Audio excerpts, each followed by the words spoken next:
नमस्कार दोस्तों, कैसे हैं आप सब। आशा करता हूं आप सभी सुखी व स्वस्थ होंगे।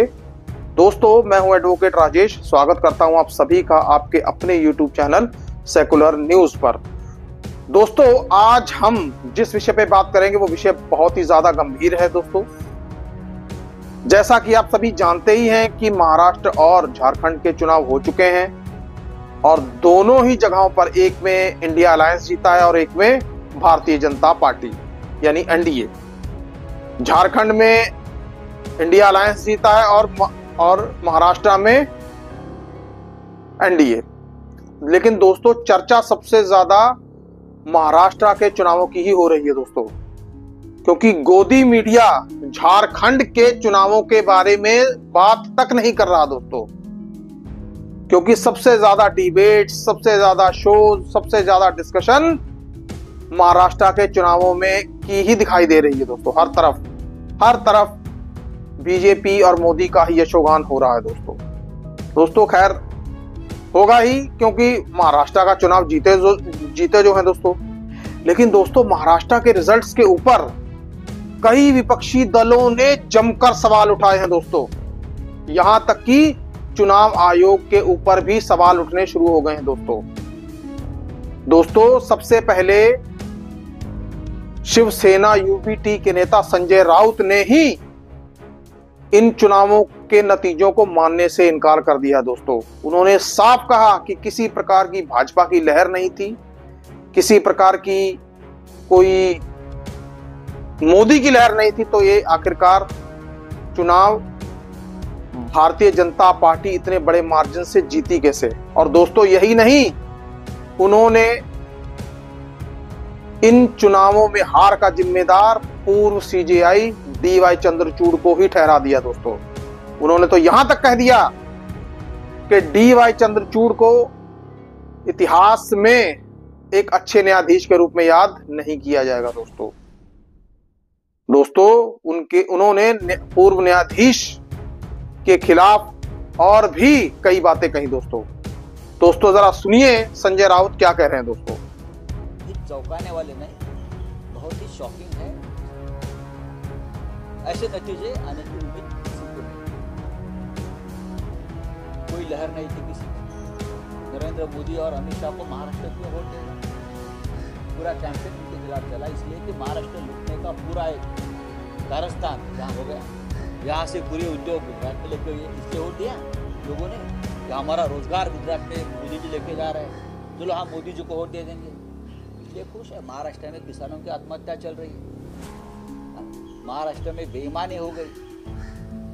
ये जो नतीजे आए हैं उसके लिए जिम्मेदार अगर कोई होगा, महाराष्ट्र में जो नुकसान हुआ है वो जस्टिस चंद्रचूड़ है, चीफ जस्टिस ऑफ इंडिया के पद पर बैठे व्यक्ति, जिसने समय पर अपना निर्णय नहीं दिया, अपनी जजमेंट नहीं दी डिस्क्वालिफिकेशन के बारे में। 40 लोगों ने बेईमानी की। जिस पार्टी से चुनकर आए थे वो पार्टी को छोड़कर दूसरे पार्टी में जाकर सत्ता में बैठे हैं। आपकी जिम्मेदारी है संविधान की रक्षा। आपने अगर निर्णय दिया होता तो ये हिम्मत आगे कोई नहीं करता। आपने वो आज भी वो खिड़की दरवाजे खुले रखकर आप वहाँ से रिटायर हो गए।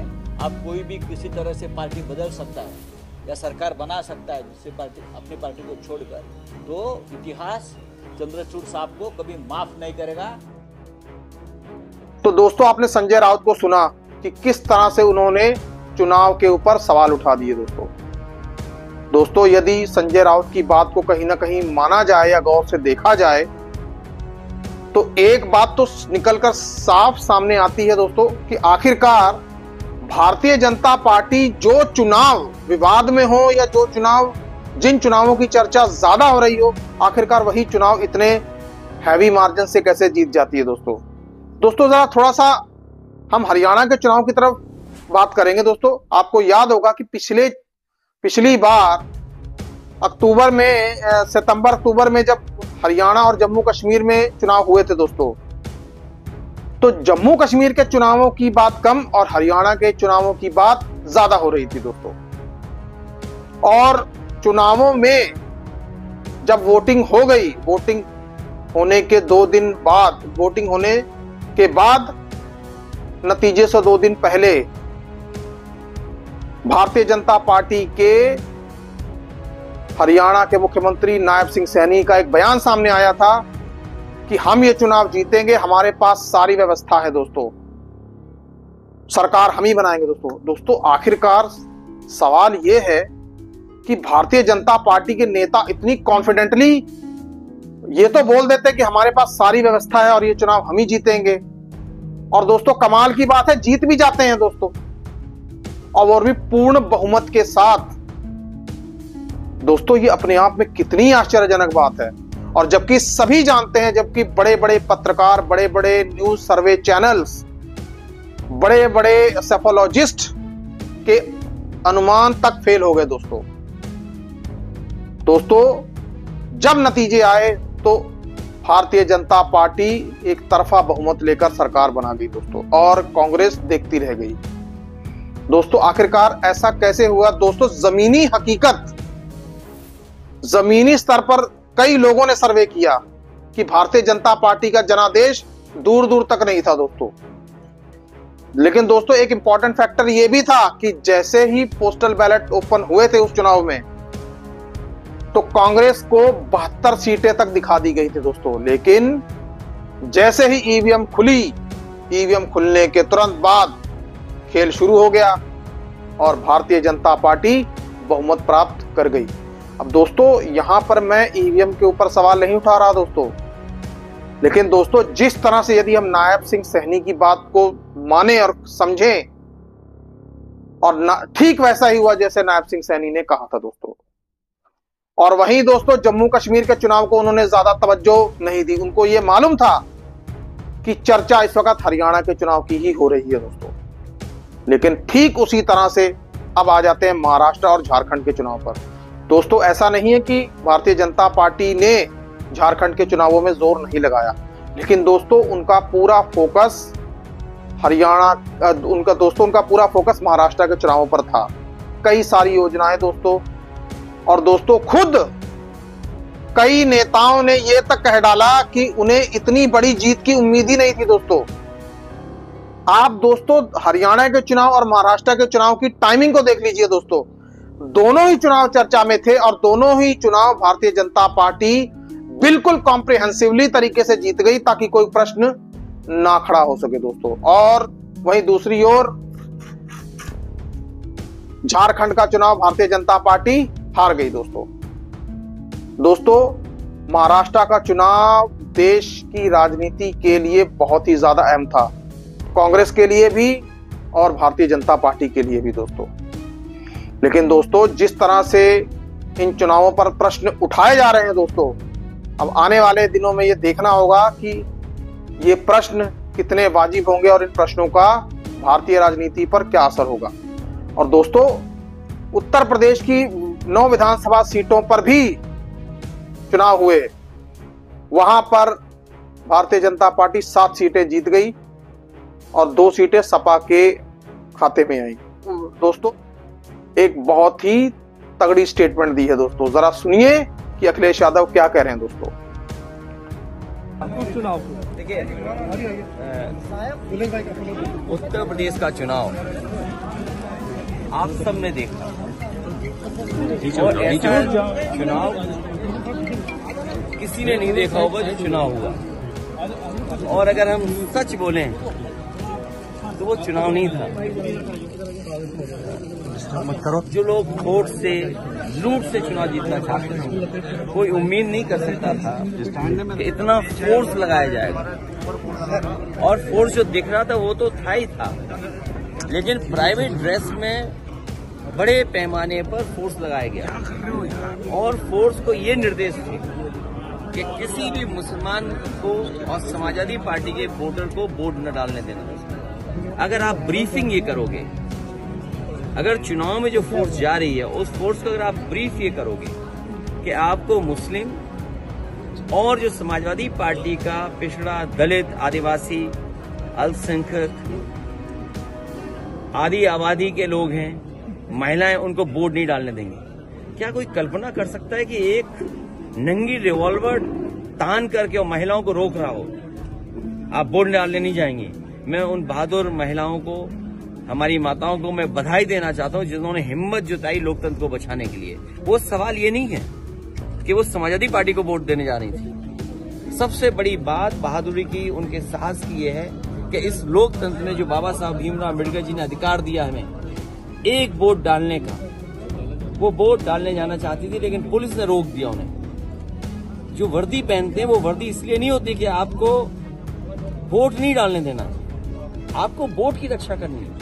लेकिन उत्तर प्रदेश में देखा कि भक्षक बनकर के पुलिस काम कर रही थी। जो जो कैमरे पे थे, जिन जिनकी रिकॉर्डिंग हुई है, कानूनी और कानून के अंदर उन पे कार्रवाई होगी। ऐसे अधिकारी बख्शे नहीं जाएंगे जिन्होंने लोकतंत्र की हत्या करने का काम उत्तर प्रदेश में किया है। अध्यक्ष जी, तो दोस्तों आपने अखिलेश यादव को सुना। अखिलेश यादव ने चुनावी व्यवस्था पर पूरी तरह से सवाल उठाया। दोस्तों वहीं कांग्रेस के नेता पवन खेड़ा ने भी महाराष्ट्र के चुनावों पर सवाल उठाया। दोस्तों पवन खेड़ा ने तो इलेक्शन कमीशन पर ही सवाल उठा दिए। दोस्तों महाराष्ट्र में जो पैटर्न पिछले कुछ सालों से हमें देखने को मिल रहा है, वो पैटर्न फिर से वहां भी दोहराया गया। आपको मैं एक आंकड़ा देता हूं, चौंकाने वाला आंकड़ा है। जिस महाराष्ट्र में लोकसभा इलेक्शन, जो कि मोदी जी के नाम पर लड़ा जाने वाला इलेक्शन था, उस महाराष्ट्र ने बीजेपी को हराया था। वो इलेक्शन मतलब मोदी जी को प्रधानमंत्री नहीं बनने देना चाहता था वो राज्य। वही राज्य उसी बीजेपी को 4 महीने 5 महीने के भीतर 148 सीटों में से 132 सीटें दे देता। ये स्ट्राइक रेट आपको कुछ समझ में आ रहा है? कैसी स्ट्राइक रेट है? या तो ये मान लिया जाए कि महाराष्ट्र मोदी जी के खिलाफ है, माइनस मोदी जी बीजेपी के साथ है। क्या ये मानेंगे? हरियाणा में भी यही पैटर्न था। जिस हरियाणा ने लोकसभा में मोदी जी को हराया, वो हरियाणा बीजेपी में विधानसभा में जिता देता है बीजेपी को। तो क्या मोदी जी के खिलाफ एक माहौल था इन राज्यों में, या बनता जा रहा है हर राज्य में? यह बात आपको कहीं टीवी पे चर्चाओं में नहीं सुनाई देगी, लेकिन एक कॉमन सेंस की बात है कि 4 महीने पहले मोदी जी के नाम वाला इलेक्शन बीजेपी हारती है, 4 महीने बाद मोदी जी का इलेक्शन नहीं है, राज्य सरकार का इलेक्शन है, बीजेपी की स्ट्राइक रेट 148 में से 132। ये स्ट्राइक रेट संभव है क्या? अगर ये स्ट्राइक रेट संभव है तो क्या मोदी जी के लिए चिंता का विषय नहीं है कि उनके नाम के चुनाव अब वो हारनी शुरू हो गई पार्टी उनकी? ये सोचने की बात है। खैर, ये उनके लिए है चिंता का विषय। हमारी चिंता का विषय है लोकतंत्र, हमारी चिंता का विषय है चुनावी पारदर्शिता, हमारी चिंता का विषय है कि क्या इतने साल इस तरह से पिछले दरवाजे से सरकार बनाई, सरकार बनाने के बाद एंटी इनकम्बेंसी का रिवर्स हो सकता है क्या बीजेपी के लिए? 148 में से 132 सीटें ले जा सकती है क्या बीजेपी? तो लोकसभा में क्या हो गया था? हमने लगातार शिकायतें करी। बीजेपी की एक महिला नेत्री के घर से चुनाव आयोग की वेबसाइट में घुसकर नाम काटे जाने की शिकायत जयराम रमेश जी ने की थी, महाअघाड़ी के सारे नेताओं ने की थी। जवाब नहीं मिला चुनाव आयोग से। इस तरह से क्या हमारा चुनाव, आप लोग कह सकते हैं और कह भी रहे हैं, सोशल मीडिया पर भी कह रहे हैं, मीडिया पर भी कह रहे हैं, अरे साहब झारखंड जीत गए तब तो नहीं बोलते कि चुनावी प्रक्रिया में गड़बड़ है। साहब झारखंड, जम्मू कश्मीर बाई इलेक्शंस, जो असेंबलीज जिनके मैंने नाम लिए, उनको जिताकर वहां लेवल प्लेइंग फील्ड देकर हमें जीतने दिया जाए, ये इस उम्मीद के साथ कि उसके बाद हमारा मुंह महाराष्ट्र में बंद हो जाएगा। माफ कीजिएगा, मुंह बंद नहीं हो। जहां भारतीय जनता पार्टी को भारी लाभ लेना होता है, वो सारे दांव पेच वहीं खेले जाते हैं, बाकी जगह लेवल प्लेइंग फील्ड चलने दी जाए। जहां लेवल प्लेइंग फील्ड होती है वहां के नतीजे आपके सामने हैं। इसलिए इस पे सवाल हम जीतें या हारें, चुनावी प्रक्रिया पे हम सवाल उठाते रहेंगे। जिस देश में बच्चों के एग्जाम के पेपर लीक हो जाते हैं, वहां हम क्या आंख बंद करके मशीनों पर, आंख बंद करके चुनाव आयोग पर, आंख बंद करके चुनावी प्रक्रिया पर भरोसा कर सकते हैं? आप बताइए। एक पेपर एक राज्य में हमें बता दीजिए पिछले 10 साल में जो लीक नहीं हुआ हो। इसलिए जब हम बार बार चुनावी प्रक्रिया की बातें करते हैं, चुनाव ईवीएम्स की पारदर्शिता की बात करते हैं, 99% बैटरीज की बात करते हैं, तो चुनावी प्रक्रिया को और पारदर्शी और लोकतंत्र को और मजबूत बनाने के लिए यह बात करते हैं। आप झारखंड का नतीजा दिखा दिखाकर हमारा मुंह नहीं बंद कर सकते। हम नहीं चुप, हम बोलेंगे और चुनाव आयोग से हम बार बार बोलेंगे। आज तक शेरो शायरी के अलावा हमें कुछ सब्सटैंटिव जवाब नहीं मिलता जो हमने ऐसे मुद्दे उठाए हैं, जैसे कि अभी मैंने आपको उदाहरण दिया पुणे वाला। लिस्ट दी गई कॉन्स्टिट्यूएंसीज की कि यहां रेड और ग्रीन मार्किंग हो रही है। बीजेपी के नेता रेड मार्किंग मतलब इन नामों को हटा दिया जाए वोटर्स लिस्ट से। हमने लिस्ट दी, उसका जवाब नहीं आया। 99% बैटरीज के बारे में आज तक जवाब नहीं दिया। शेरो शायरी जरूर आई, वो भी बड़ी वाहियात प्रकार की शेरो शायरी थी, उसमें भी कोई मनोरंजन नहीं था। तो इस तरह से अगर चुनाव होंगे और बड़ी शातिर तरीके से हमारा मुंह बंद कर दिया जाए, हम लगातार हरियाणा में भी हमने ये आवाज उठाई कि हमने ही नहीं, सिविल सोसाइटी एनजीओज ने उठाई कि ये वोट शेयर कैसे बढ़ गया, वोटिंग परसेंटेज कैसे बढ़ गई।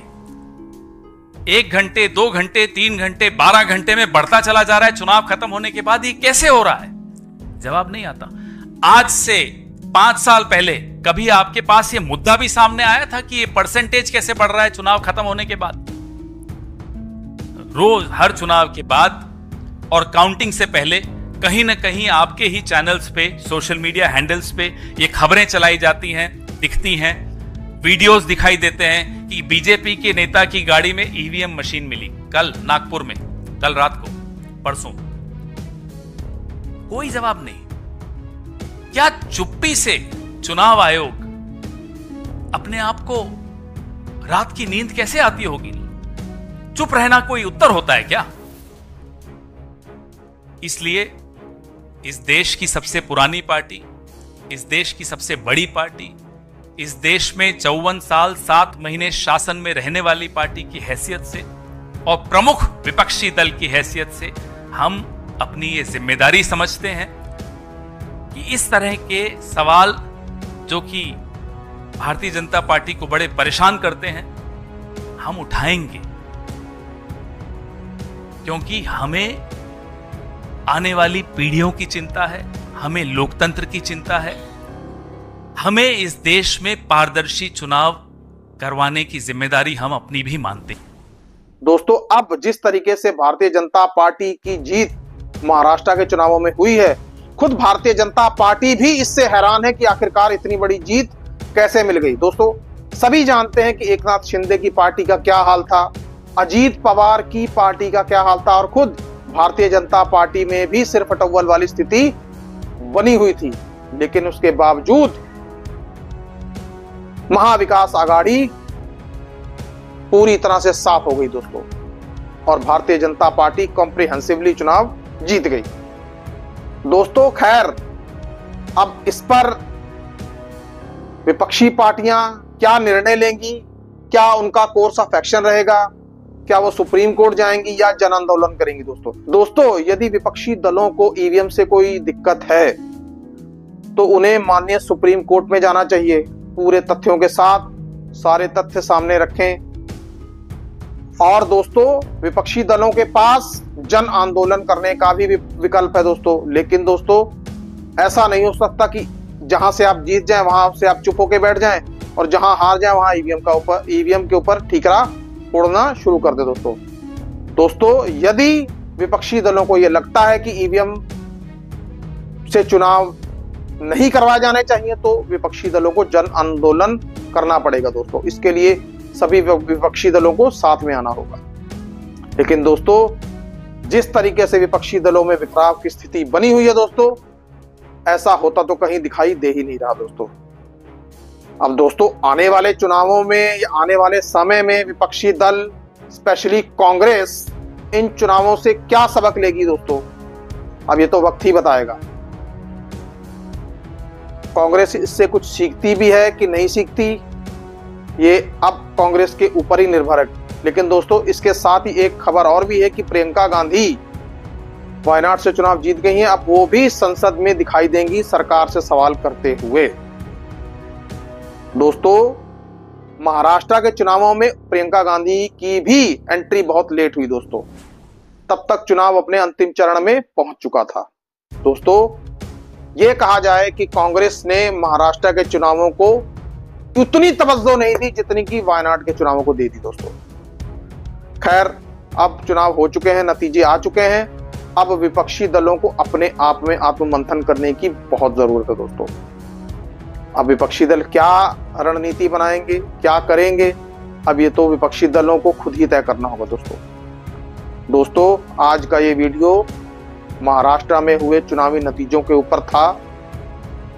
आप इस खबर पर क्या सोचते हैं दोस्तों, कृपया कमेंट बॉक्स में कमेंट करके मुझे जरूर बताएं। और दोस्तों हो सके तो इस वीडियो को ज्यादा से ज्यादा शेयर करें दोस्तों। सुखी रहिए, स्वस्थ रहिए। जय हिंद, जय भारत।